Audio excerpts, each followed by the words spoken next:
Ladies and gentlemen, welcome to another edition of Early Evening Sports Buffet with the Ginch. I am the Ginch. There is a story behind that, and I will tell it when I have a lot of time. But again, welcome to another episode. Later on in the program, Miss Renee Washington will join. She is a Philly staple as of right now. Just to give you a little background on her, she hails from Ewing, New Jersey. Media personality, obviously. She's a motivational speaker, model, and entrepreneur. She attended LaSalle. She was a three-time All-American D1 soccer player. About 3 years ago, she was inducted into the LaSalle Hall of Fame. She still holds a majority of the school records for women's soccer. While she was at LaSalle, she helped lead her team to a first ever conference tournament championship and an NCAA tournament appearance. She graduated in 3.5 years with 2 A-10 championships and 3 NCAA appearances. She's the second leading goal scorer and the third highest points holder in women's soccer program history for goals and assists. 2014, she was nominated for NCAA Woman of the Year. She played professionally with Sky Blue Football Club, now Gotham Football Club. That would be down there in D.C. She pursued her master's degree, and she did coach women's soccer at Lehigh. When she was at Lehigh, she worked in the sports media department covering games, creating media content for the athletics department. She covers the NBA, Major League Baseball, the WNBA, MLS, NFL, NNL, and college athletics. She currently works with PHLY Sports hosting the Union. Excuse me, got something in my eye.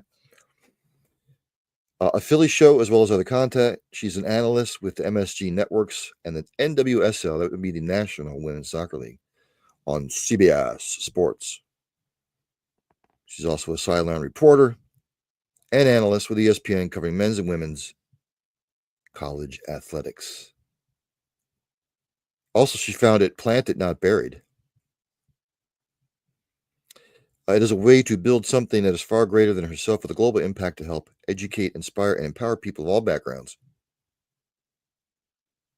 It's an organization committed to providing an inclusive, safe space for all to network, learn, attend events, access resources, and pursue opportunities for growth.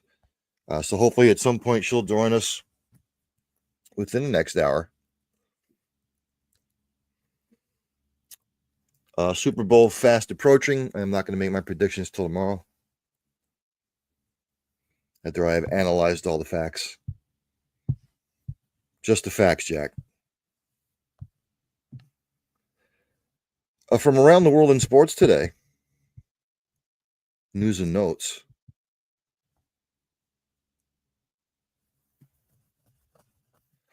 As my Verizon pad tries to update. It was National Signing Day in college football. Trying to look over the analysis.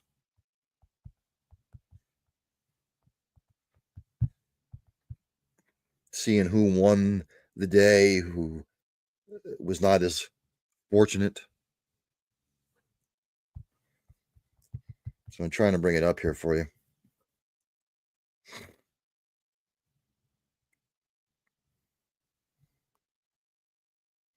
I'm trying to find the most up-to-date and current signings. Of course, there's a lot of traffic on the internet now with the Super Bowl fast approaching and other stuff going on. So again, I'm trying to find the most up-to-date.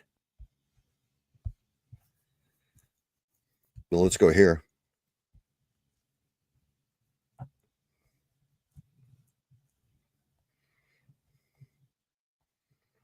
And of course, when technology is supposed to make your life easier, it shoves a red hot poker up your ass.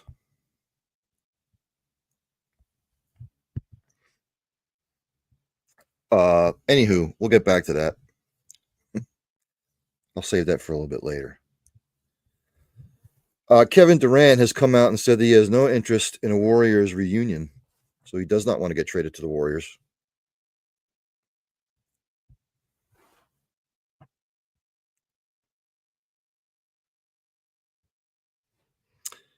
Golden State looks like they're targeting Durant, but I guess insiders say that's not going to happen.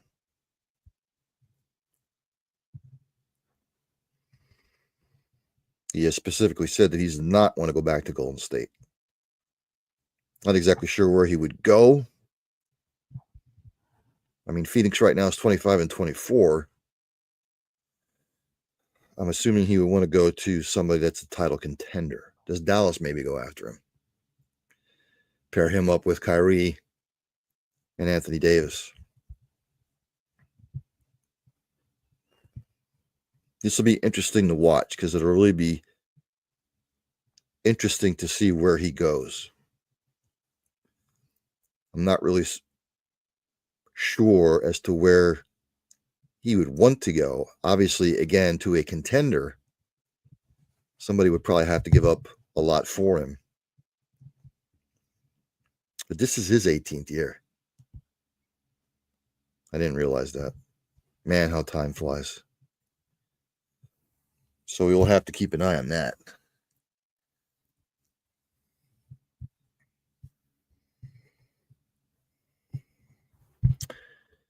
The Sacramento Kings to acquire Jonas Valanciunas in a trade with the Wizards. Just remember, tomorrow's the NBA trade deadline. Reported by ESPN. Sacramento is using most of its $12.8 million non-taxpayer mid-level exception to acquire Valanciunas' $9.9 million salary. Sources told ESPN's Bobby Marks that the Kings are sending in 2028 Denver Nuggets second-round pick and their own second-rounder in 29 to Washington. The Denver second-round pick was acquired from San Antonio in the De'Aaron Fox trade last week.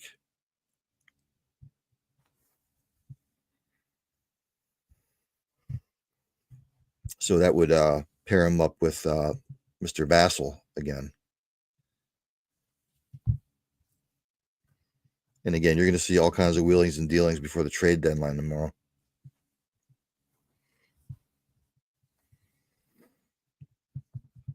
Ohio State, Brian Hartline has been promoted to offensive coordinator. Chip Kelly obviously bolted for the Raiders.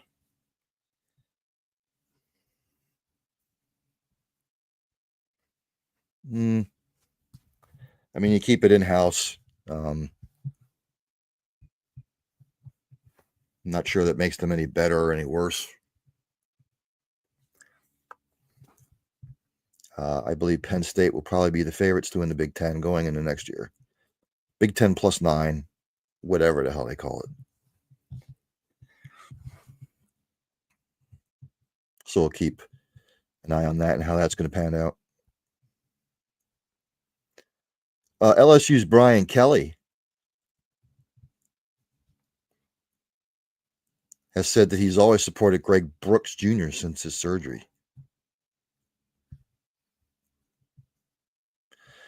Brooks is claiming that the Tigers coach abandoned the player after he had surgery to remove a brain tumor in September 2023. On Good Morning America on Monday, Brooks Sr., the father,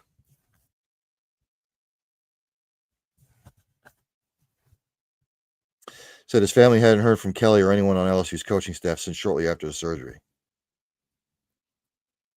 This is reported by Mark Schlabach, ESPN. There's many things I can say because it's a pending litigation, but they can't say because it's pending litigation.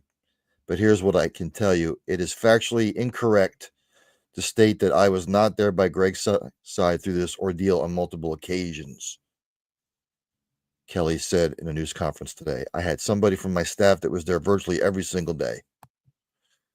We love Greg. We love him for the person that he is, for the competitor that he is, and the battler that he is.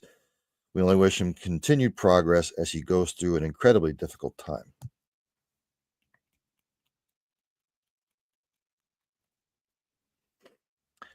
If you want a refresher, last August, in a lawsuit, LSU there was a lawsuit filed against LSU and Our Lady of the Lake Regional Medical Center in Baton Rouge. Brooks Jr. accused the Tigers coaching staff of encouraging him to practice after he showed symptoms in practice that something was wrong. He's alleged that team athletic trainers misdiagnosed his condition for weeks and waited too long to send him to a neurological specialist.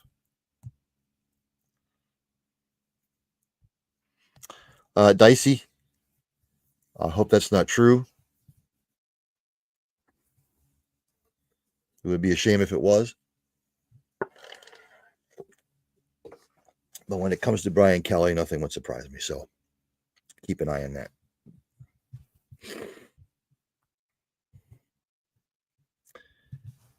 that. Myles Garrett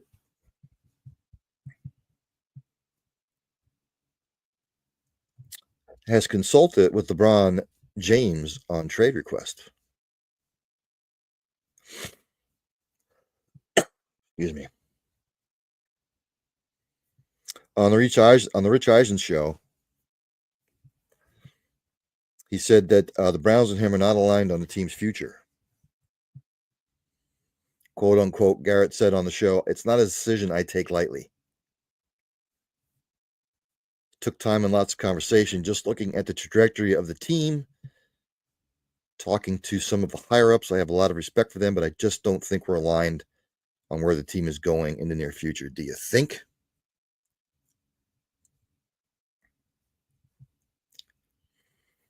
It's a cluster, you know what, in Cleveland. Garrett went on to say, I just felt like it was time. I had taken my time after the season, kind of relaxed and decompressed emotionally. Wanted to distance myself a little bit and spent a little time talking to my family about how we feel about this decision.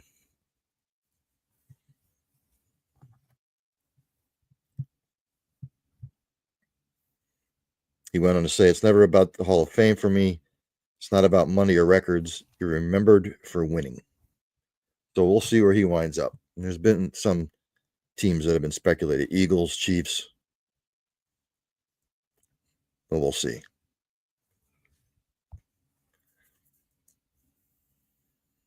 Three men have been indicted for burglary of Bengals Joe Burrow's home.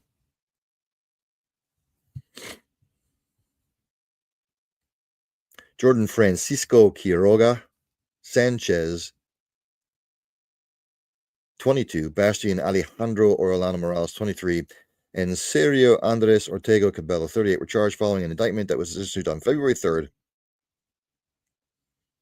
according to a news release from the U.S. Attorney's Office, Southern District of Ohio. Excuse me. I am still battling this, whatever the F it is I have. Flat on my back last week, and I haven't been sick like this for a long time, so still having some of that post-nasal drip.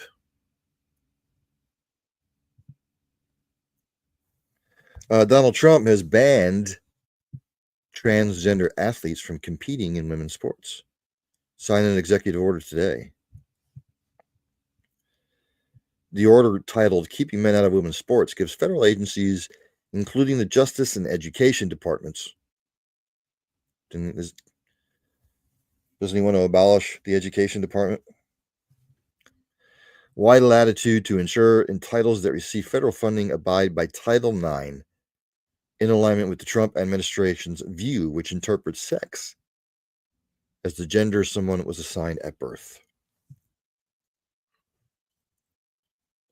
The Heat Miser said, with this executive order, the war on women's sport is over. So that opens up Pandora's box.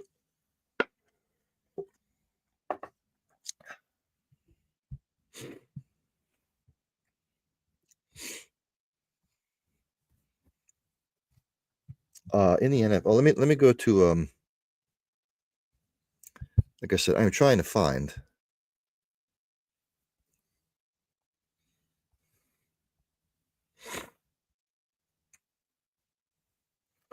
So as of today, I went to 247sports.com.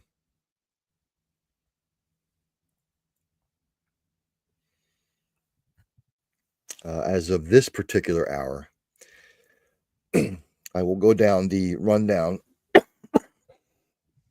excuse me, of the recruiting classes, college football, according to them.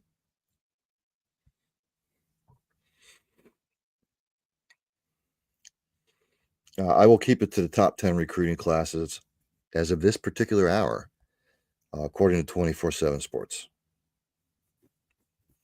LSU 10th, Texas A&M 9th, Florida 8th, Auburn 7th, Michigan 6th, Oregon 5th, Ohio State 4th, Alabama 3rd, Georgia 2nd, Texas 1st. According to 24/7 Sports, Texas still holds the top spot. 25 total commits, 5 5-stars, 14 4-stars, 6 3-stars. Georgia right now has 28 commits, 5 5-stars, 24 stars, 3 3-stars. Sounds like I'm in kindergarten again with the star thing. Alabama, 21 total commits, 3 5-stars, 16 4-stars, 2 3-stars. Ohio State has 26 commits, 3 5-stars, 18 4-stars, 5 3-stars, and a partridge in a pear tree.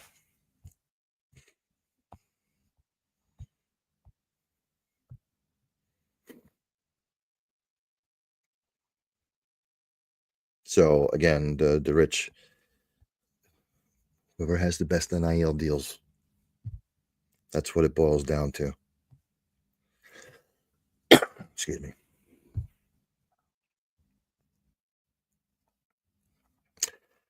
Since it is Super Bowl week, let's go to some NFL news.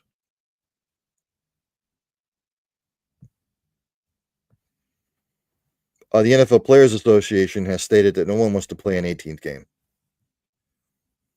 Period. Stupid. I think it's asinine they play 17, 18, 17. Sorry, 17. It's not fair to the players. Just another way for the owners to make money. NFL Players Association Executive Director Lloyd Howell Jr. said, "Frankly, we're not sure how Roger Goodell's reaching that conclusion based on the data we've been given access to about teams wanting to play 18 games."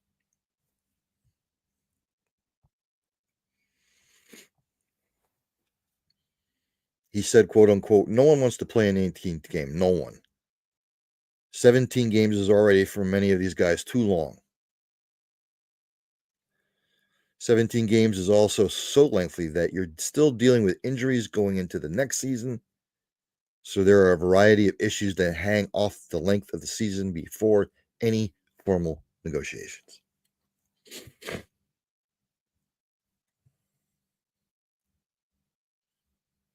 He went on to say, "Any commentary outside of a formal negotiation is just commentary. It's a player's decision as to what they will agree to or do not." I guess give you some more of what he said here. When you talked about 18 games, what does the international composition look like and where? There's evidence that they would like to go as far away as Australia, the Middle East, India, you name it. They truly want to look at the international aspect of the game. So how does that fit into 18 games? Again, it's asinine, it's stupid, it's dumb.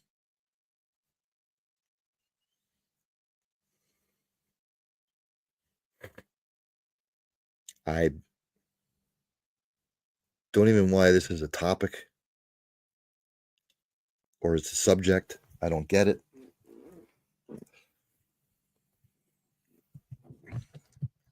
But then again, I understand half the shit that the NFL does anyway.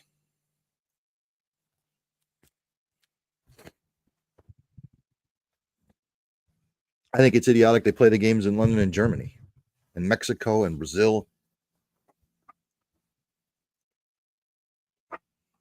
They don't give a rat's ass. Most of them. Brazil, it's soccer. Europe, it's soccer.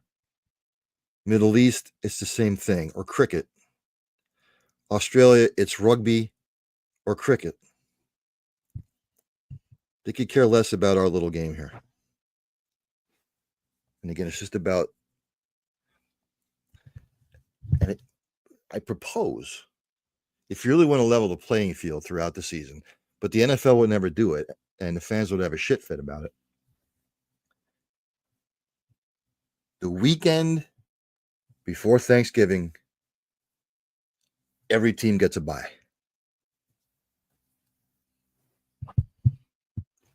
Every team gets a bye week. The weekend before Thanksgiving.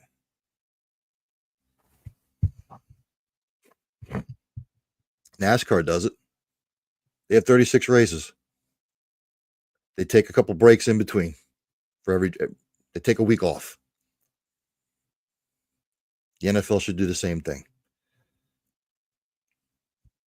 There's still college football.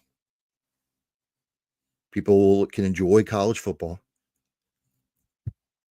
But the weekend before Thanksgiving, boom, every team has off. And you resume on Thanksgiving. But they'll never do it. Because the NFL doesn't listen to the fans. They could care less about the fans.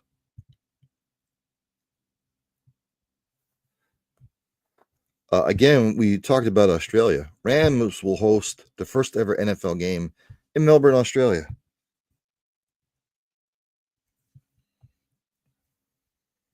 A logistical nightmare. Players don't want to do that shit, man. They don't. Yeah, let's go to Australia to play a game. Fly halfway across the world to go play a football game. Drink some Fosters, have some shrimp on the barbie.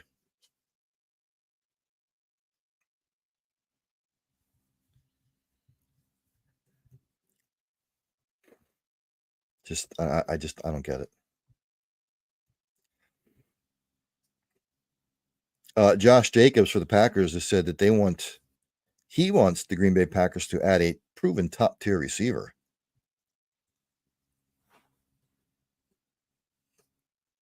He said on 97.3 the game in Milwaukee, he said, we've really got a young group of receivers.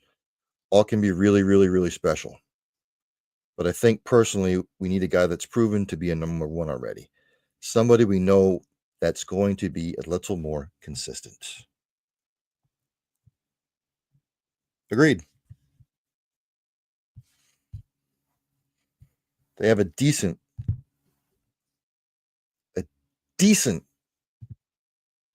wide receiver room. It's nothing spectacular. Nobody jumps off the board at you. Are they talented? Yes. Do they have a proven number one? No.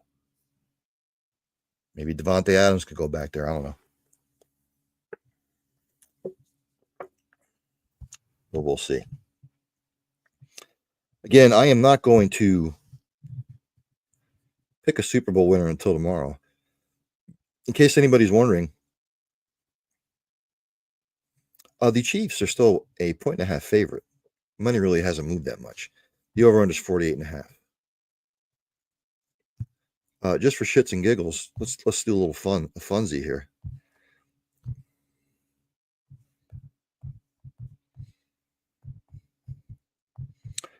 We will look at some of the Super Bowl prop bets that they have out there.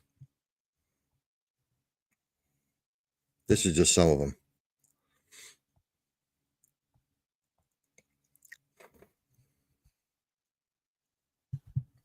Who's the favorite to be the Super Bowl MVP? Patrick Mahomes is the favorite at plus 105. Saquon Barkley second, plus 240.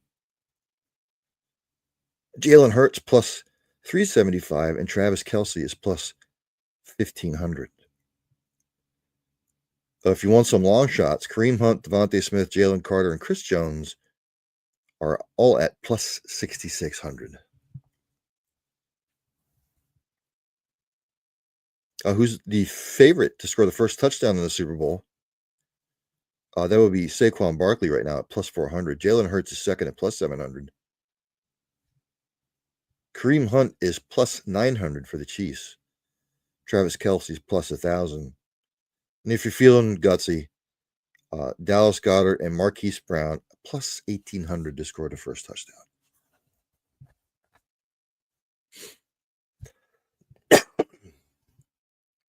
Who's favorite to score more than 2 touchdowns in the Super Bowl? Saquon Barkley, again, leads with he's plus 300. Jalen Hurts plus 650. Travis Kelce plus 900. If you're feeling lucky, Patrick Mahomes and Marquise Brown are plus 3,000.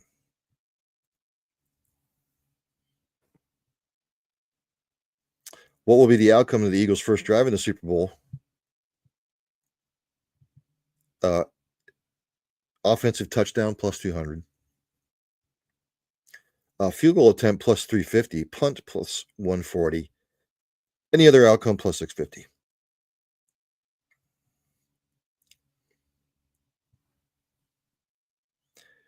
Will the opening kickoff be returned in Super Bowl 59? It's minus 300 for a touchback. If it's a return, it's plus 200.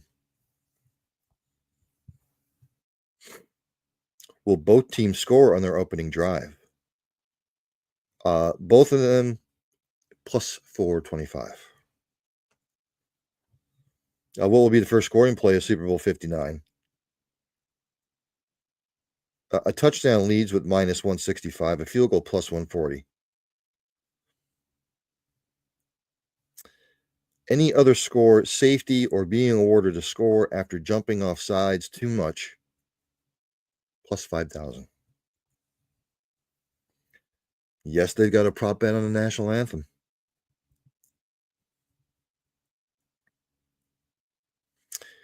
The over-under is 120.5 seconds, ladies and gentlemen, so 2 minutes. The over is at 122, and the under is at plus 100.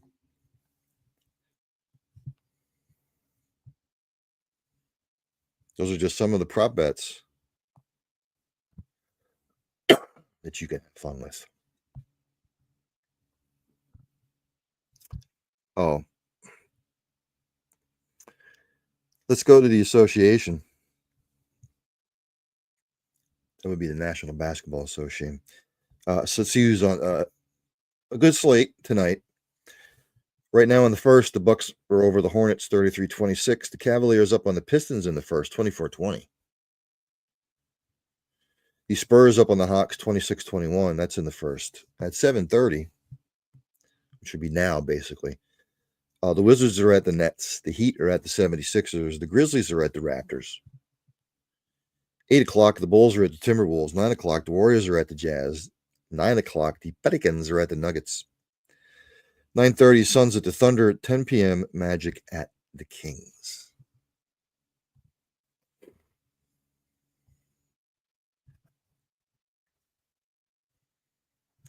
There was another trade earlier today that involved the Washington Wizards.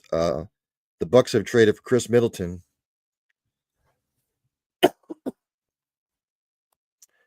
So the Bucks get Kyle Kuzma. The Wizards get Chris Middleton.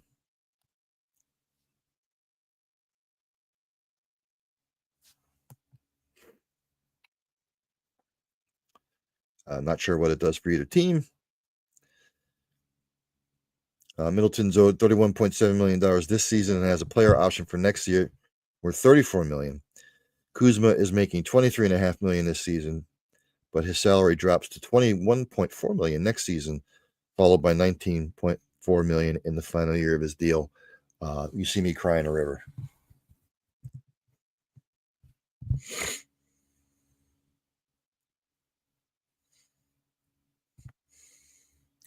Boo-hoo.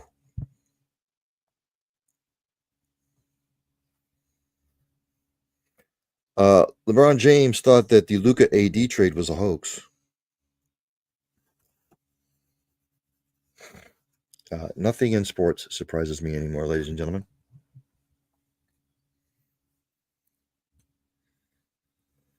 When Miss Renee Washington comes on here, I will ask her about Joel Embiid. He had a triple-double yesterday. What are the odds? What's the over-under? What are the odds that he sits the next game out? I bet he sits out.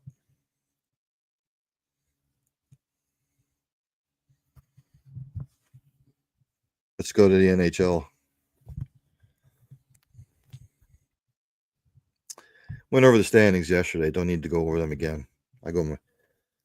Light schedule in the NHL this week.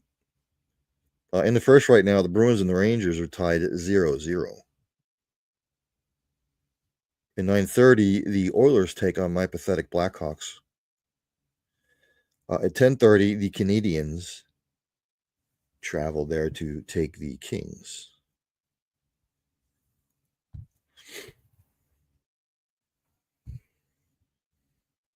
I didn't see any eye-popping news as far as the NHL goes.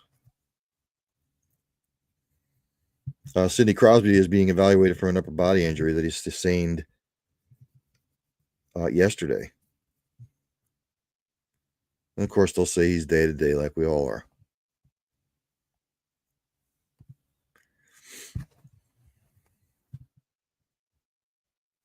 John Gibson, the Anaheim Ducks, he is the first Duck goalie to play in 500 games, so congratulations to him.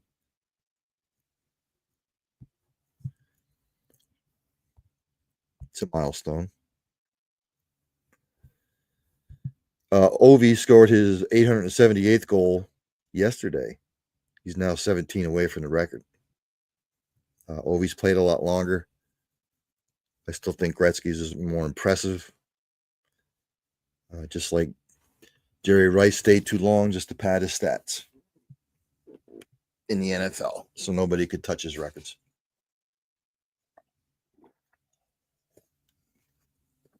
I think that's all Ovi's doing right now. Capitals are having a fantastic season. Don't get me wrong. Another Stanley Cup championship would be icing on the cake. But for this particular juncture, I think he's just hanging around to break Gretzky's record.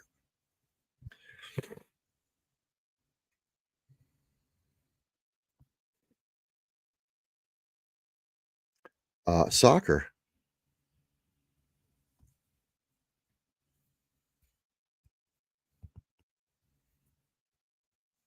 I believe tomorrow.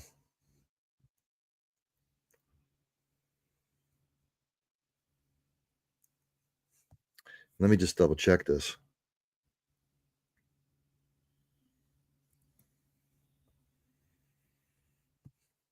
I know it's this weekend that the FA Cup picks back up because there's no Premier League games. Yes.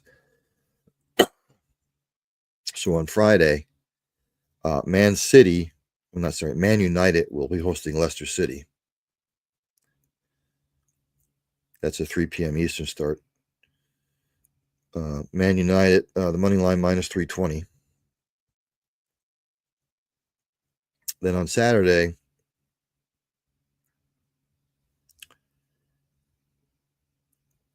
FA Cup wise,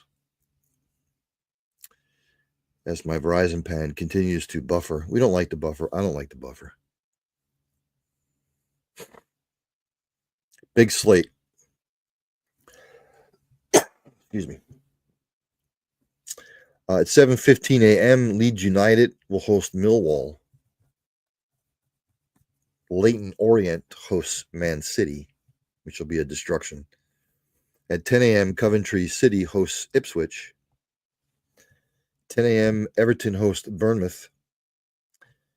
10 a.m., Preston North End hosts Wycombe.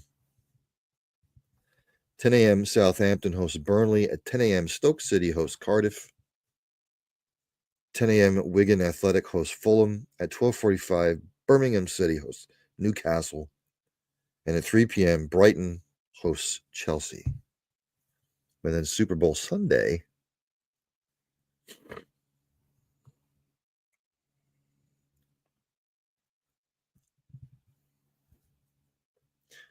at 7:30 a.m., Blackburn will host Wolverhampton. At 10 a.m., Plymouth Argyle hosts Liverpool.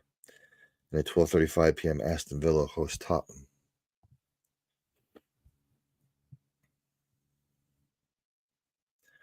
English Premier League table after this past weekend's games.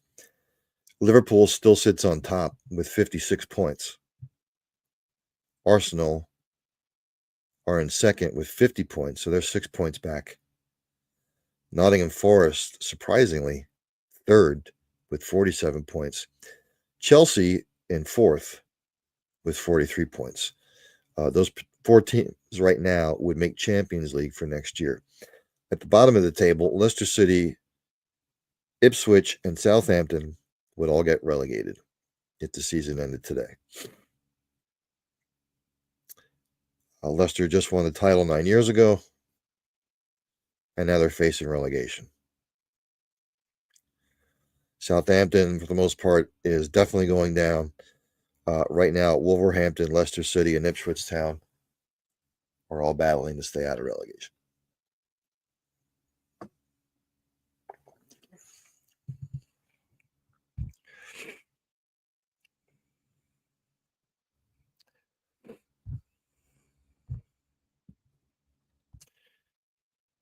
NCAA men's basketball.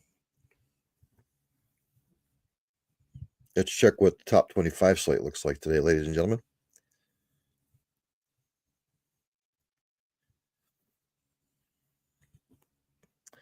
Do we like the buffer? Do you like when it buffers? I hate it when it buffers.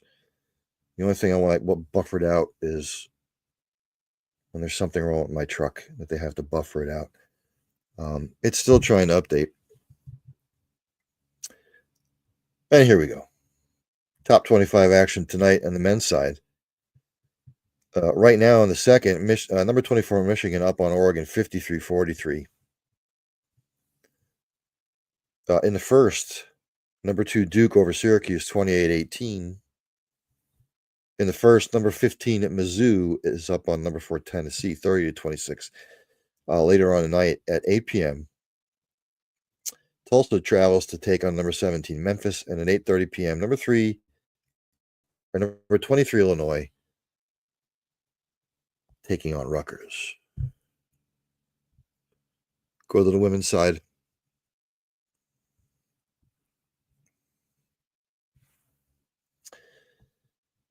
Top 25 matches tonight. In the second, number 18 West Virginia is up on Kansas 29-14. Early on in the first, number 7 USC up on Wisconsin 6-3. Just tipped off, number 9 TCU is taking on number 12 Kansas State. And at 9:30 p.m., number 8 Ohio State is at number 1 UCLA. So you have it on the women's side.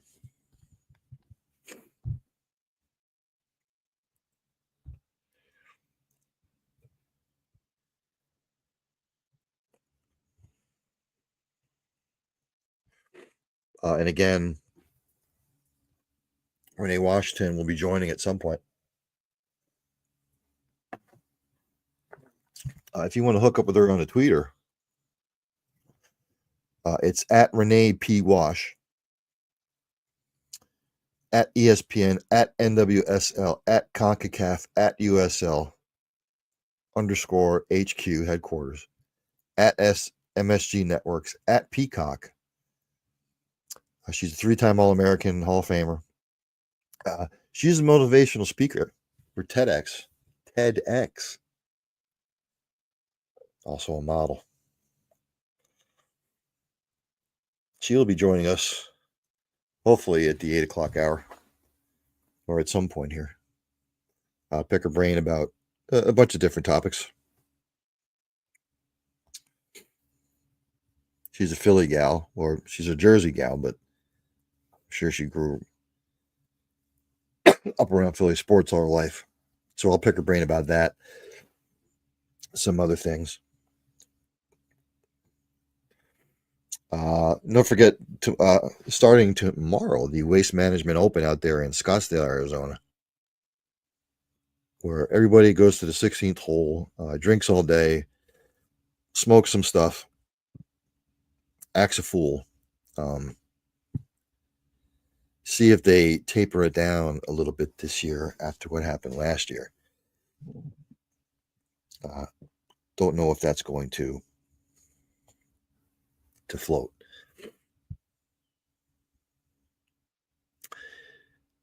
In a week and a half, the Daytona 500 will kick off the 2025 NASCAR season.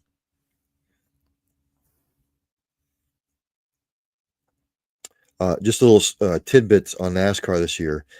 NASCAR has introduced a new rule to award point for the fastest race lap. If you can't get any more asinine, they find ways. This is why I don't watch as much as I do anymore. Because the higher ups in NASCAR took a good product and they turned into a clump of shit. I say get rid of all of it. Get rid of all the bonus points. Get rid of lucky dogs when you get your lap back.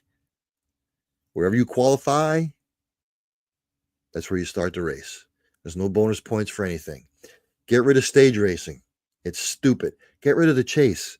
It's stupid. The playoffs. Stupid. You go to the race. You qualify. You qualify 20th. That's where you start. And you run the race. Wherever you finish, those are the points you get. You go home.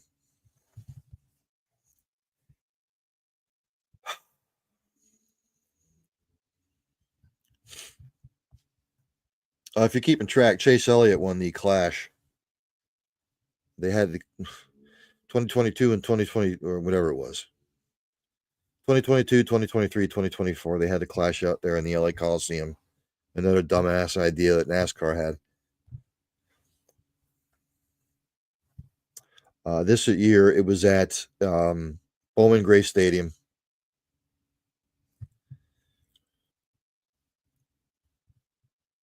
Another dumbass idea. Just put the Busch Clash back to Daytona. Just bring back the old speed weeks. It was fantastic the way they had it before with speed weeks and the way they had it set up. The old timers are rolling around in their grave. I am old fashioned. It just,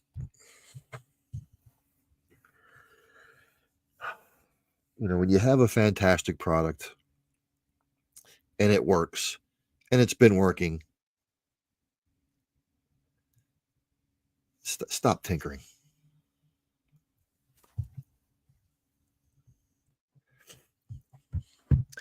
As soon as I say the playoff, I saw this that NASCAR is considering a playoff format change for 2026.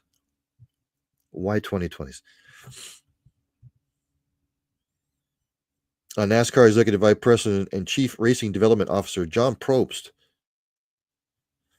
said on Monday that no changes are coming in 2025, but the playoff format will be reconsidered ahead of the 2026 season.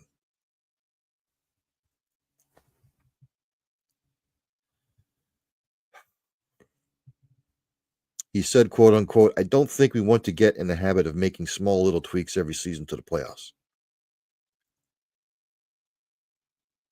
There's a genius epiphany. Where we landed was for 2025, not making any changes for the playoffs. Well, obviously. Throughout the course of this year, we will get a working group together with some media folks, OEMs, Goodyear drivers. We probably talk to most of the folks one-on-one about where are we at? What are we thinking? You don't think. That's your problem. You overthink. Basically, we look at that as a work stream for a group of our stakeholders this year to look at it holistically. What?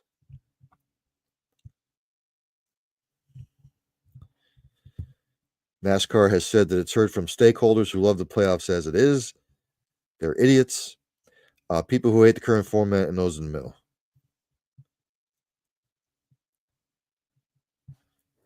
Again, get rid of all. Just get rid of everything. Get rid of everything. No stage racing. No bonus points for anything. Get rid of the lucky dog. If you get a lap down, tough shit. You got to earn your lap back the hard way. You go to the race, wherever the team qualifies. That's where you start. Where you have a finish. Those are the points that you get, and you go home.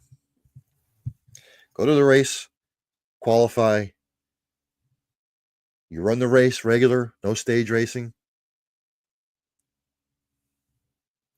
Wherever you finish, those are your points. It's not rocket science. It's not that hard. It really isn't.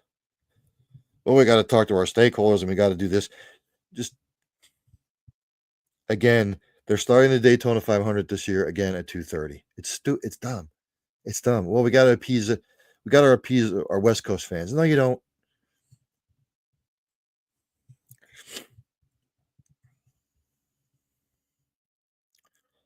If you start the race at 2:30, it's 11:30 their time. If they're still in bed at 11:30 on the West Coast, there's a problem.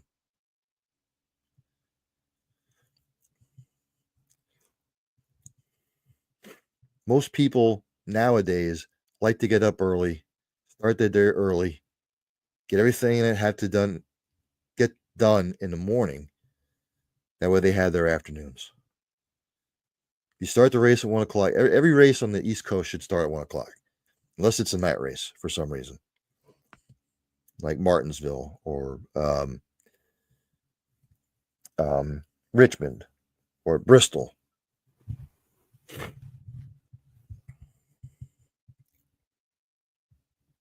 Start the race at 1 o'clock. It's still 10 o'clock on the West Coast. If you're not up by 10 o'clock on the West Coast, that whatever.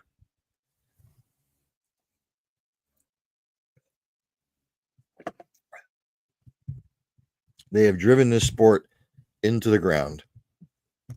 And then they wonder why their ratings suck.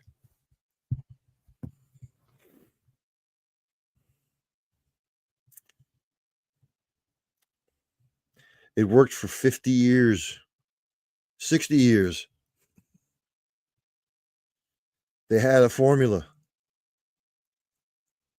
And then in 2003, they decided to go to the chase. And then they tinkered.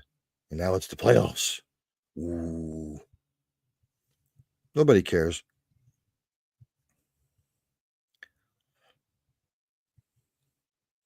Just doesn't make any sense.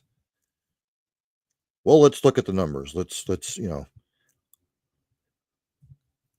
people see the stadiums are empty. The bleachers are empty in NASCAR races. Why? Ooh, let's ask our stakeholders. They'll know why. Let's ask our stakeholders. They have the formula. Give me a break. But yes, the Daytona 500 kicks off at 2:30.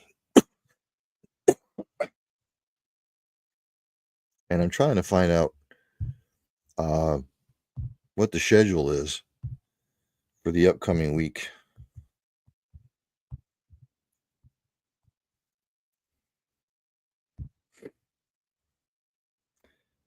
Let me see.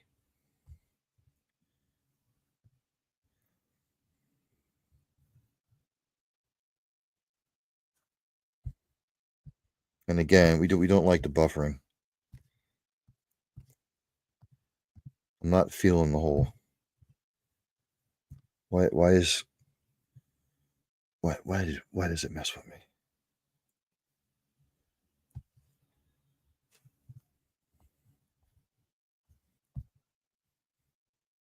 And of course, it continues to buffer.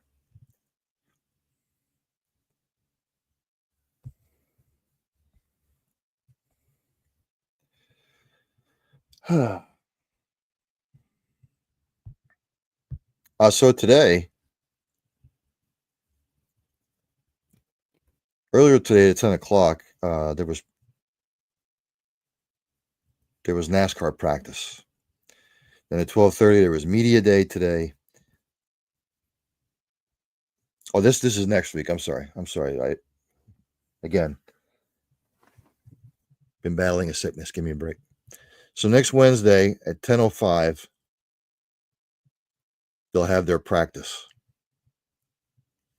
Then at 12:30, they will have their media days. Their media day. And at 8:15 next Wednesday, they will have qualifying for the Daytona International Speedway.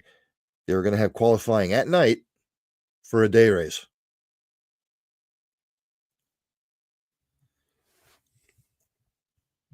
Then there will be the post NCS qualifying. Then next Thursday, at 4:05 p.m., there will be practice.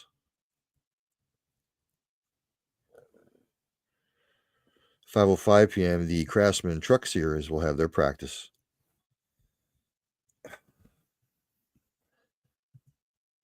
At 7 p.m.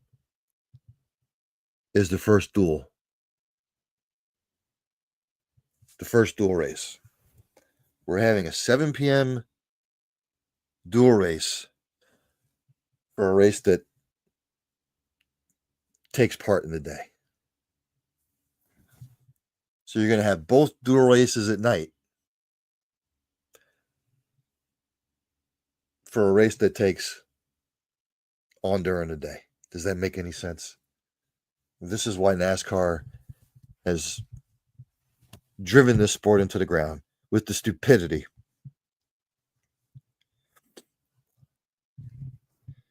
Then at 8:45 is the second dual race. So Daytona 500 starts at 2:30, ladies and gentlemen. But we're going to have the dual races at night. Completely different setups. You've got your race day trim for daytime, and you've got your trim for the nighttime.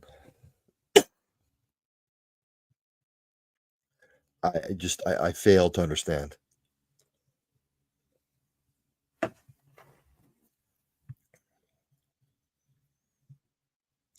I am baffled by the stupidity.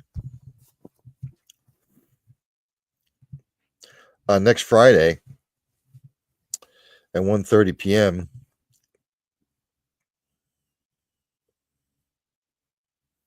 I believe, yes, qualifying for the ARCA Series will be at 1:30 p.m. next Friday. And at 3 p.m., the Craftsman Truck Series takes the track for their qualifying. Then at 4:30 p.m., the Xfinity Series has practice. And at 5:35 p.m., the NASCAR Cup Series will have their number 2 practice. And at 7:30 p.m. next Friday, the Craftsman Truck Series has their race, the Fresh from Florida 250. And then after the race, the post Craftsman Truck Series presser. Let's see.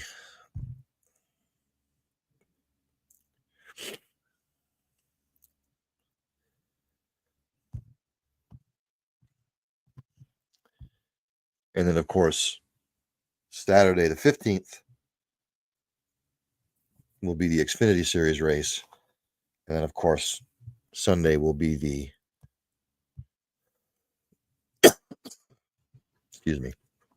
Daytona 500.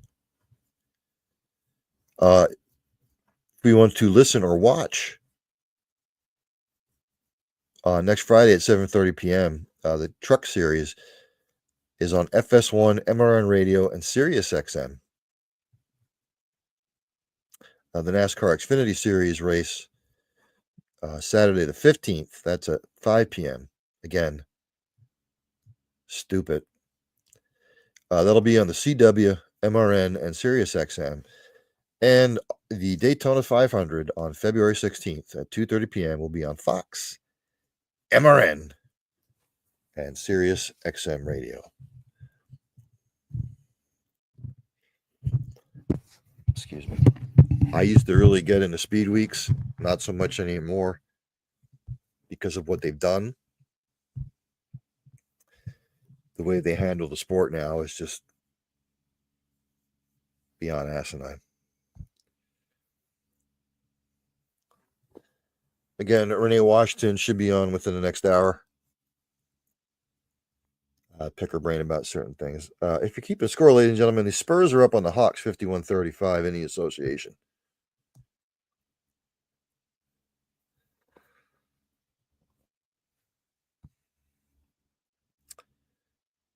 Oh, and I just wanted to check something.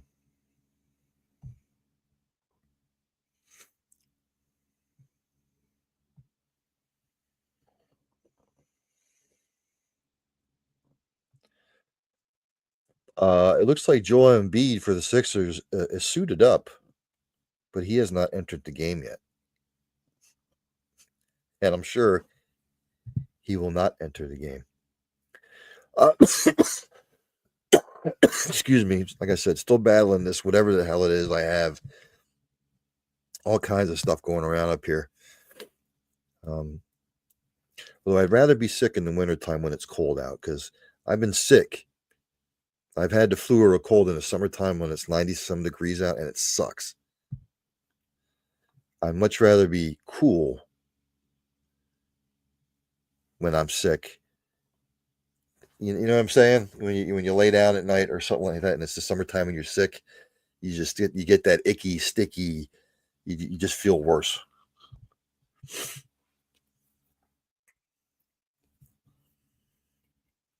So as I take a look to the Super Bowl, again, I'm not going to make my pick till tomorrow. I mean, a couple of interesting things that I want to see. Can Kansas City's defense slow down the run game of Philly? Try and make Hurts beat you with his arm, trying to get the ball downfield to Brown, Smith, Goddard, Saquon coming out of the backfield. I think for Kansas City's defense, it's going to be pick your poison. It's like we're either going to get Saquon, let Saquon get his, try and shut everybody else down, or we just sell out to stop the run and force Jalen to beat us with his arm. On the flip side, it'll be interesting to see how Philly handles it on both sides of the ball. And defensively, look, Kansas City can't run football for shit.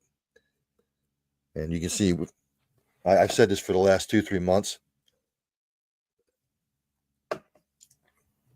Their run game has been non-existent. And I'm not even so sure that Philly, they're not going to respect the run. I think Philly plays their base defense. They might mix in a blitz here or there. But,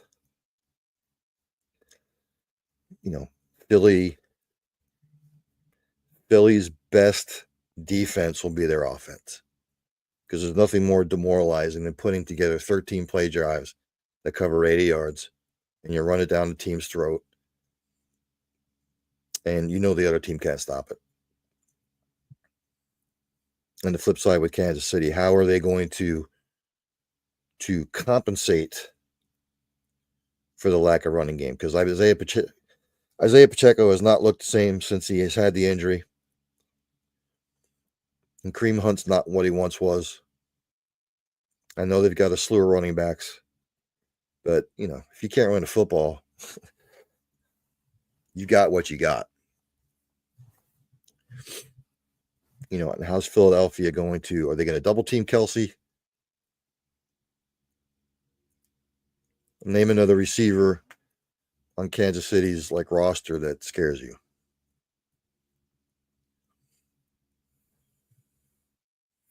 Hollywood Brown is back.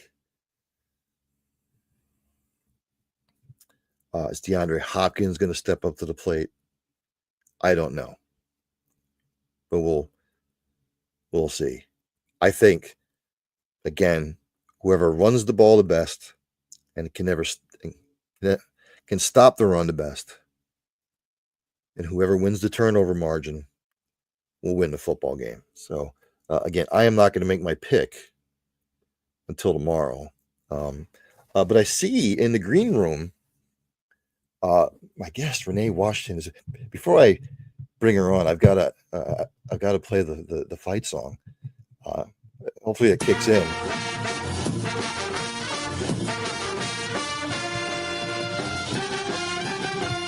Yes, ladies and gentlemen, that would be the LaSalle fight song. She is a LaSalle grad. She is a former D1 soccer player. She is a potpourri of talent. And there we have it. Oh, I got to pause it. And there she is. Renee, thanks for coming on. Thank you so much, Ryan. Wow, as soon as it started playing, I was like triggered, and I instantly was a student again, a student athlete all over again. Thank you so much for that great introduction. I gave everybody your credentials at the top of the 7 o'clock hours. So, and I even gave everybody the tweeter or the X or whatever they call it now. I have to ask you first, what is more difficult? What has been more challenging? Sports broadcasting or being a D1 soccer player? That's weirdly a tough question, though, actually, now that I think about it. It's demanding in a different way. I think sports broadcasting, just because I had, growing up in sports, I had my older sisters, my parents who played sports. My dad actually played professional basketball overseas. So I had my family that was able to really kind of help me along. And by the time I became a D1 athlete, I already at that point had been playing for, over a decade at a high level. So it just was the next step. Whereas transitioning into sports reporting went from here I am, standing on the top of the diving board to diving on into the deep end and trying to swim my way through and figure it out. And my family is still very supportive, but it just was a lot more unknown, especially in the beginning. And I still to this day find myself learning so many new things. So I'm going to go with being a sports reporter is harder. It's the same type of schedule, the same physically demanding 24/7 type of expectation as being a student athlete, as being a high level soccer player, but it also is a different type of grind. Great question. Talk to me about Planet Not Buried. Yeah, so I launched that as a concept that I actually really believe in, around understanding we sometimes in life are planted like a seed in the ground. We're in the midst of this growing season where we have to continue to nurture and water and build, healthy habits that allow us to blossom into something bigger. And I try to live my life that way, because it's easy to get caught up in feeling like we're in these seasons, bless you, in these seasons of failure, struggle, challenges, where all is lost, like something that is dead and buried. But that's not the case. You're planted instead and thriving and growing and learning. So I actually created an organization, and I did a TED Talk around it, but also created an organization focused on the motivational aspects of providing a village, networking, learning, professional development as just a space to be able to grow together, because I myself have been able to grow through my village. And so I know everybody doesn't have that and isn't fortunate to maybe have the same resources and the same people there backing them. So just providing a space for people to be able to come together and, much like a seed beneath the ground, be planted and blossom into something bigger than ourselves. How's the TEDx thing? I've caught a couple of them, but me public speaking, sometimes I get really, really nervous. I start to sweat. Yeah, do you? So how does the TEDx thing work? Yeah, I also get very nervous still to this day. I always say, for me, once I start talking, I'm good. It's everything leading up to that I'm like overthinking in my own head, doubting myself, whether it's a game broadcast I'm on, a show, or even a stage. The TED Talk was great. I mean, the beautiful thing about it is you get a chance to you pick the topic, so you can pick something you're very familiar with, something that you're very close to you, and just kind of figure out a best way to deliver that. And I am fortunate that I've been able to do a number of speaking engagements now as either an MC and host or as a motivational speaker, and I try to make sure to just make everything very relatable, because I've been in, I don't know about you, but I've been in situations where I'm listening to someone speak and I'm like, whoo, like this all sounds great, but how does this apply to me? And so, with so many people in the audience with various backgrounds and experiences, I try to make sure to give something, action steps, advice, guidance, support, whatever it may be, that can help them walk away from that. So, the TED Talk was one of those major opportunities for me to really hone in on speaking something that I think connects with people, but also giving them something to help inspire them through whatever challenges they're facing. So I know you're a Jersey girl, Yes. and so did you grow up around Philly sports? Oh yeah. So I Okay, claim Central Jersey, and so we in my family are Philly sports fans. So we're Sixers, Eagles, Phillies, Flyers, all the way through Philly sports fans. I'll say the Eagles for last. I've got to get your take on the whole Joel Embiid thing. I said 3 years ago that they should have unloaded him, got what they should have gotten for him, and wiped the slate clean. Because Mhm. when you make statements about, I'm not going to play back to backs in my career ever again, that's not going to float in a blue collar town like Philadelphia. I know he had the triple double yesterday, and I know it came back from a layoff with knee or whatever it is, but now he's sitting again. What Mhm. say you on the whole Joel Embiid thing? Yeah, I mean that's the thing. I mean, as they play the Miami Heat tonight, he's not playing. He was out for a month. You come back after it was like the first week of January, first days of January. You come back after your knee injury, and as you mentioned, 29 points, triple double, comes out there, helps them win the game yesterday, and it's like, oh, cool. We love seeing you. We love the high lows that we're seeing, and how the everything, but then you're out again. It's very frustrating. It's unfortunate because I do remember very vividly the conversations around should the Eagles build, Lord, the Eagles, the Sixers build around Ben Simmons or Joel Embiid, and to be honest, neither was the correct answer that we all missed. I personally was not one that fully believed in Joel Embiid as the key to winning a championship. That's what this team is supposed to be built for. The process was to be able to get past what the 2001 Sixers did when Allen Iverson took them to the finals and they lost 4-1 to the Lakers. That is the goal. That is the process. They've been a playoff team. They've been a top team in the league every year for the most part since the process happened, but that's not good enough. It's been first and second round exits. And the problem with Joel Embiid is he's not dependable. He's not durable. He's not consistent enough.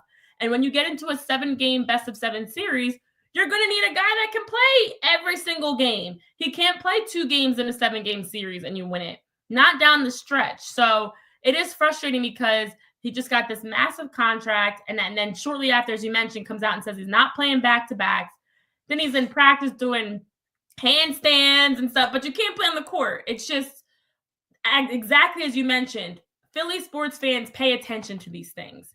I can't speak for every fan base, but knowing through and through what Philly sports fans are like, we want someone that's going to be the heart and soul, that's going to grind like a Tyrese Maxey. You work your butt off every day. And then if you do still fail, we can appreciate if you've given the effort.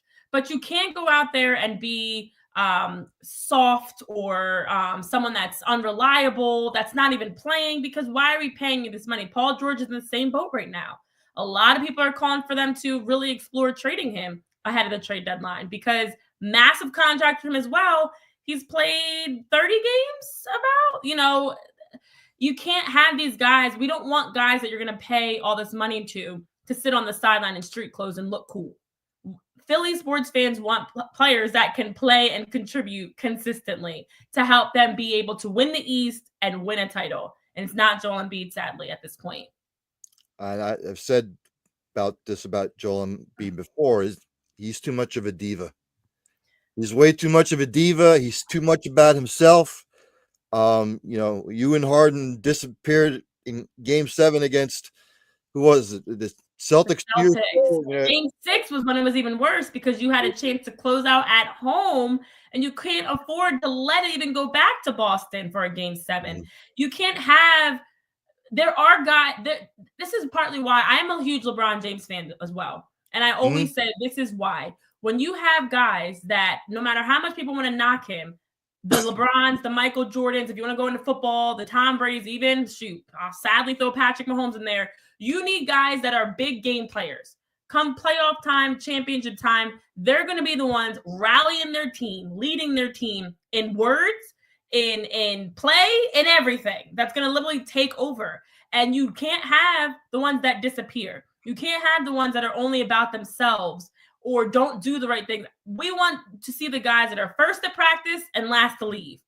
Encouraging everyone, leading by example. And James Harden also was not that guy. He has never been that guy. Joel Embiid is not that guy. It's just not in their mannerisms, their characteristics to be that type of player. So you can't expect them to give you those results. It's never going to happen. Joel Embiid is a great NBA player, but he's not going to be a champion. He's going to be one of those guys on the list. Great player, never won a championship, won an MVP, but never a title because he doesn't have what it takes for the full distance. Championships are not just about talent. You have to have it's between the ears too, the right mentality and approach to win a championship. What was your take on the Doncic Davis trade? Well, rude of them to drop it at like 12:30 at night because I should not have been awake and I was on the verge of going to sleep when it happened. But I'm glad I at least stayed up and caught it. There are a lot of Dallas fans that I've heard are crying, and not just because of the Cowboys, because of the trade. And because of the fact that they were just in the NBA finals. He got you there last year. He got you to the finals. And even with injuries, unlike a Joel Embiid, he's one that has played through injuries. We've seen him with his ankles are not great. We've seen him play through that. We've seen him do, so much to really lift the Mavs and be the face of the franchise. And he's still in his prime and you trade him, which is almost, I compared it to if the Sixers got rid of Tyrese Maxey this season. To me, it's the same. The guy that is the worker and does so much for the team. Now, all the narrative around his fitness and being out of shape, unfortunately, Luka has been that guy. Much like I'm gonna say like a Nikola Jokic, a James Harden. There are some players that are typically getting in shape as the season goes, and I don't agree with it. I was never that player, but it works for them. I think with his build and his body, he is a guy that come playoff time, you're gonna get a whole different Luka than October, November Luka. And for that reason alone, it's hard to give up because he's the complete opposite of what we're talking about with Joel Embiid. He's one that's going to step up and look at the playoffs last year. He's going to step up and give you 30 on a night and help you win and close out, a playoff series. So I think with him and LeBron, and I know a lot of people feel like this move for the Lakers specifically is for the future. I think it's for both. I think because he's a lot less, he's injury prone also, but less injured than an Anthony Davis. And I think you can utilize him. LeBron can help lead him, mentor him, hopefully literally get him in shape mentally and physically to be a team that can go far. But then in the future, you can also build around him. And I think for the Mavs with Kyrie Irving, they didn't need him anymore. And so they were sick and tired of dealing with him. Didn't have that veteran to really, you need the veteran that's going to lead the franchise guy. LeBron can be the veteran to lead the franchise guy. He tried to do it with Kyrie. Kyrie didn't want it. So we know Kyrie didn't do it for Luka.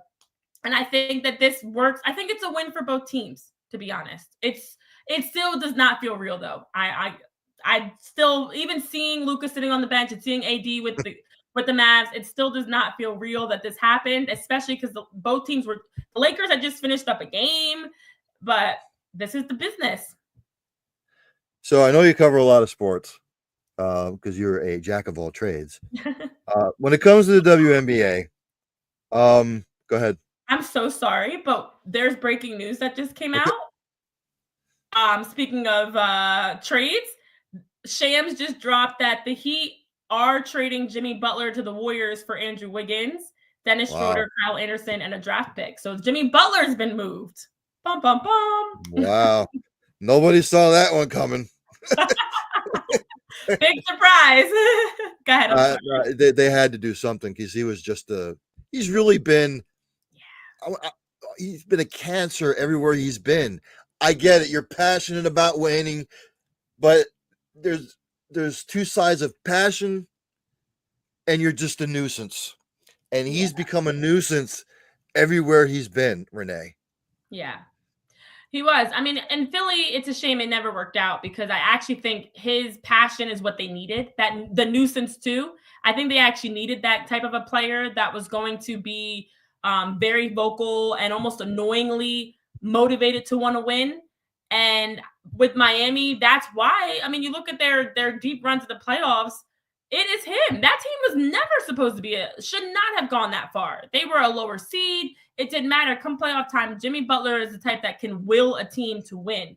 But I think that, unfortunately, like with Luka, it's a similar situation where that personality, as you mentioned, Ryan, after a while does get annoying. It gets old. It's time to move on. And I think that's why it came to a head where eventually he wanted out and they stopped playing him until they got rid of him. So when it comes to the WNBA, we on the outside looking in, last season, the whole Angel Reese, Caitlin Clark thing, it got old really quick.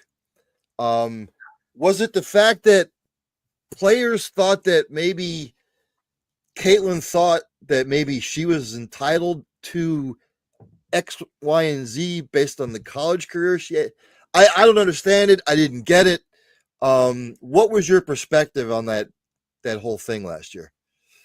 So I think it's actually fueled a lot by the outside noise of fans and even media, unfortunately. I will never say all fans or all media because I don't like to make blanket statements, but I do think there were a lot of people that were kind of like poking the fire to keep it alive. The players and the league as a whole, from Caitlin all the way to Angel to everybody else, they don't have a problem with each other. And I just think that there's this determination to try to put this narrative of like Caitlin Clark versus the rest of, honestly, women's basketball, period. And that's not the case. It's very supportive and uplifting. And when they play, much like with every other sport, men or women, they are going to compete. They might, they're going to, especially in terms of rebounding or driving the basket, you might get hit sometimes. That's sports, though. And we saw the same thing, in my opinion, with Magic Johnson and Larry Bird, where everybody was determined to try to put them against each other because they competed. Did they want to be better? Absolutely. Did they want to beat each other when they stepped between the lines? Absolutely. Did they hate each other? No. And I just think that we, especially when it comes to having talented players of different race, you're talking about a white female and a black female, we automatically have people want to make this a black versus white thing, white versus black thing. And that's not the case. They respect each other. There have been several, and this is the other issue I had with it. The league as a whole has been very successful with a diverse range of talent. It's not just a black female sport. They have all different races. You look at on the other side, Brianna Stewart, Sabrina Ionescu, there's Courtney Vandersloot. There's so many players that are talented, black, white, Spanish, straight, homosexual, whatever it may be, that covers a wide range. That diversity has been women's basketball. And I just feel like there are unfortunately people that did not fully pay attention to the league before and are now, and I'm happy that they're paying attention, but because they're late to the game, they're making assumptions without the knowledge of the history. The league has always had a lot of talented players. There's always been players that we've questioned, can they play in the NBA? Are they going to play with the men? They're an Asia Wilson, a Brianna Stewart, a Jonquel Jones, the Phaedra Collier. They might have the skill to play, with the men even. They're so good. So I hope that it's better this year. I really do. And I hope that they continue as a whole taking the steps necessary to show, no, this is just us competing. We respect each other enough that no one's going to go out there and roll out the red carpet for Caitlin. That's disrespectful. She deserves to be defended. boxed out. You know, they're going to the same way everybody else does. So I think the narrative is just, unfortunately, because the WNBA is now on the forefront of a lot of people's attention, with the good comes the bad. With the new fans comes new trolls. And that's essentially, I feel like, what we're seeing. A couple of more things and I'll let you get out of here. I know you cover college athletics too. You were a college athlete yourself. NIL. Mhm. It's a big sticking point with me. I am an old fuddy-duddy. Take me back 30, 40 years ago, and I get it. But NIL opened up a whole Pandora's box. It's not about where you're going to go to get your education anymore.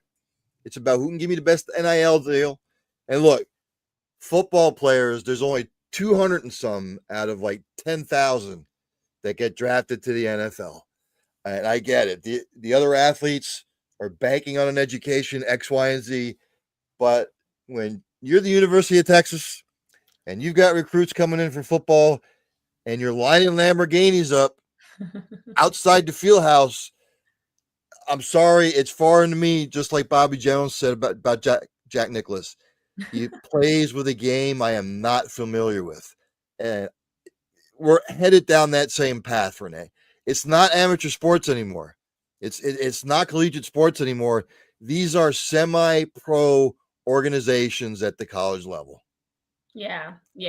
And it's a really hard topic to talk about because I do truly see both sides.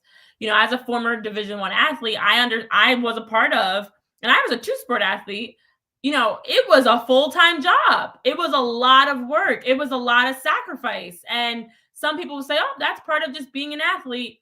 Okay, but then you're now also, in terms of ticket sales, boosters and donations and jerseys and merch and stuff, you're actually making the university, you're making the conference, you're making TV networks thousands and thousands of dollars, and you're seeing none of it.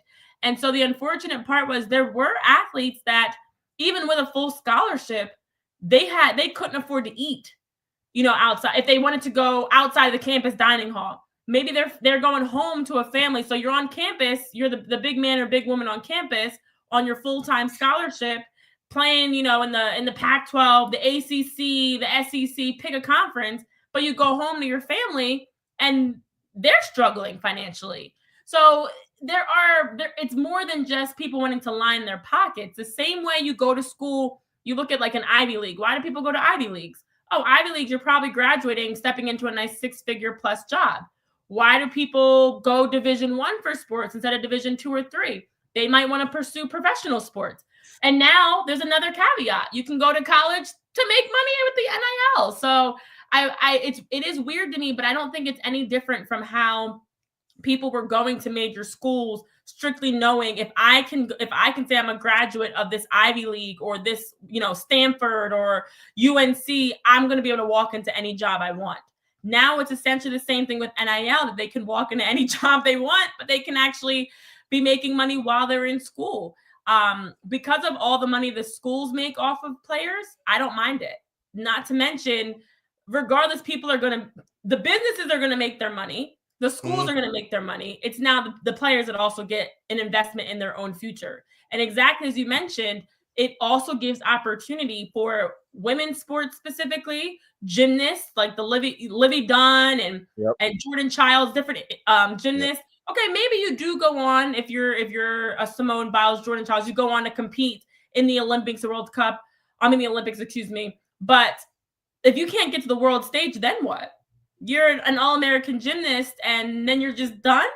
But instead, you now have a true viable career path that you can make money. And so for the players that don't make it professionally, you truly can become a content creator, a brand ambassador, you know, an influencer, and make money as well. So I think it opens the door for opportunities. But unfortunately, as I just alluded to with the WNBA, with the good always comes the bad.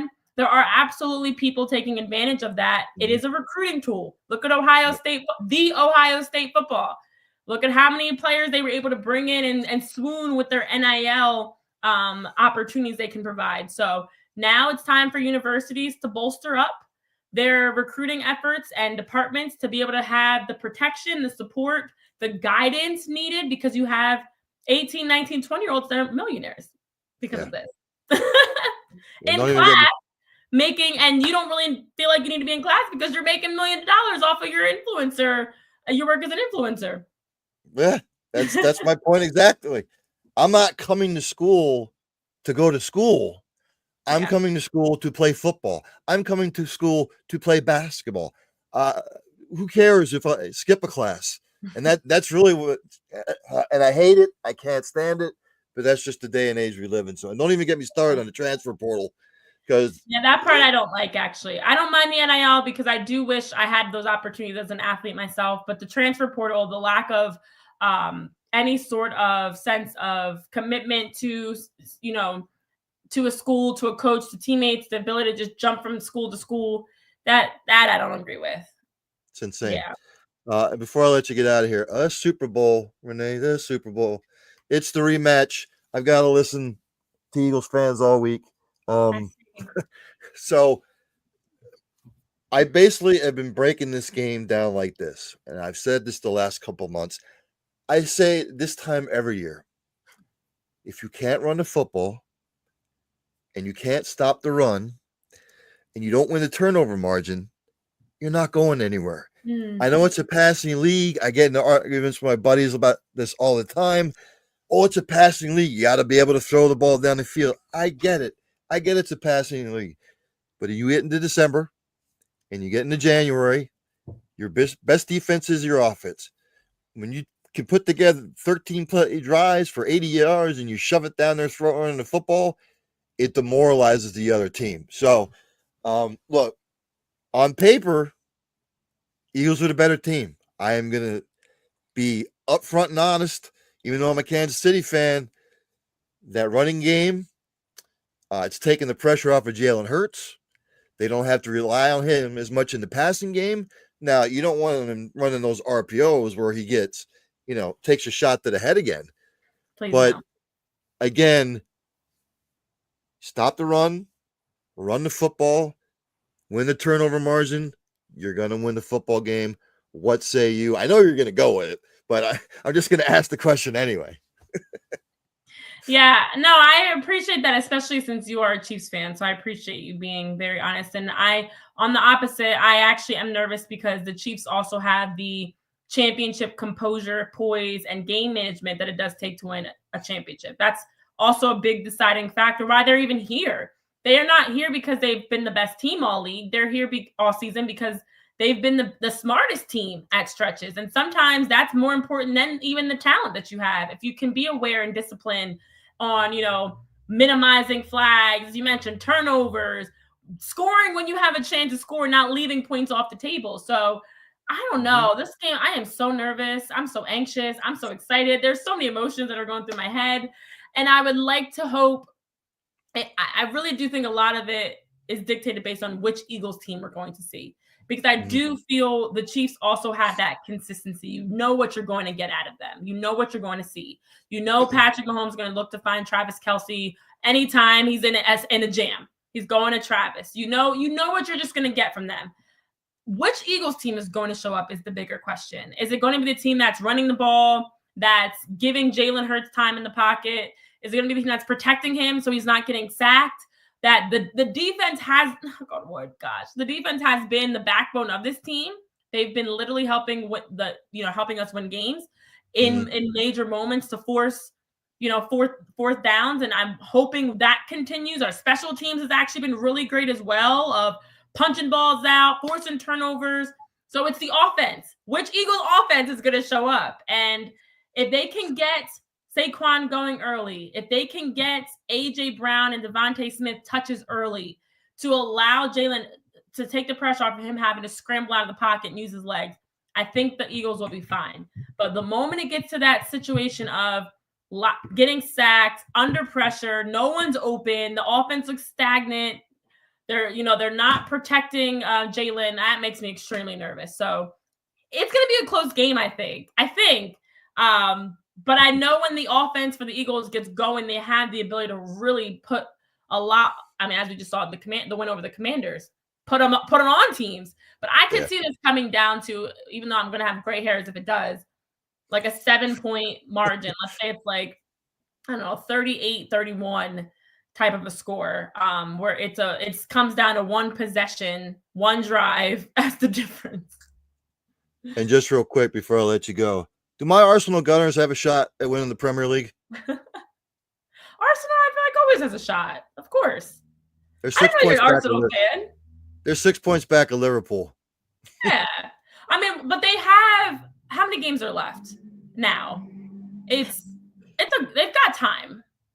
Yeah, we got about 3 months left. Yeah. So you mix in the UEFA Champions League with the FA Cup, and I don't even know how many games they have left. Really, yeah, it's enough. Liverpool seems like they've had a stranglehold on it this year. I just want to think that Arsenal's ready to make a charge. They pull like that dumb rabbit out of the hat where they draw with somebody that they're not supposed to draw with, and it sets them back because Man City's out of the equation right now. Exactly. They're done. So I'm not always, it's been a 20-year drought. I was gonna say I feel like Arsenal's always a sneaky team that can linger around. I could see it happening. I don't know if you got to start stringing together more wins. You can't afford to continue dropping games because the gaps, you got to close the gap. But I don't know. Arsenal's another team that I feel like tends to beat themselves sometimes and be very frustrating. Yeah, you're preaching to the choir. So, ladies and gentlemen, that is Renee Washington. Renee, thank you so much for coming on tonight. Tell the people where they're going to get a hold of you, see you, read your stuff. Just lay it all out there. Yeah, thank you again so much for having me. I'm glad we were able to make this work. Yes. Even with the big game a couple days away, to be able to talk about our teams, to talk about everything going on in sports. So I am everywhere except TikTok. I'm on X/Twitter at Renee P. Wash. I am at Renee P. Washington on everything else. So Instagram, Facebook. I'm on Threads. I'm on Blue Sky, YouTube as well. And then my website is reneepwashington.com. And all my pages are connected to each other. So once you find one, you open the Pandora's box of all my social media. Definitely feel free to connect. And I definitely will also, I'm always open to connecting back with people and having conversation with them. So thank you so much, though, more importantly, for welcoming me on and allowing me to take time to join you to chat and talk all things sports with you. I appreciate it. Thank you. Once March Madness starts, I will have to have you back on to go over the For sure 68 teams, 110 teams, whatever going to come up with now. Don't get me started. College athletics, college football is my passion. So much money in it. I hate where it's headed.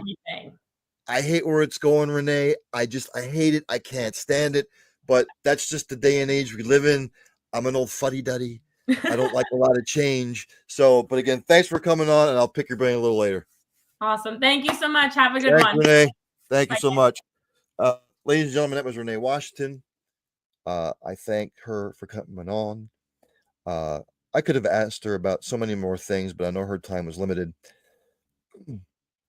Again, breaking news, if you didn't hear her say it.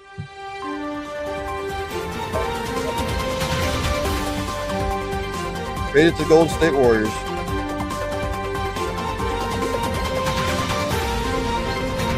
Yes.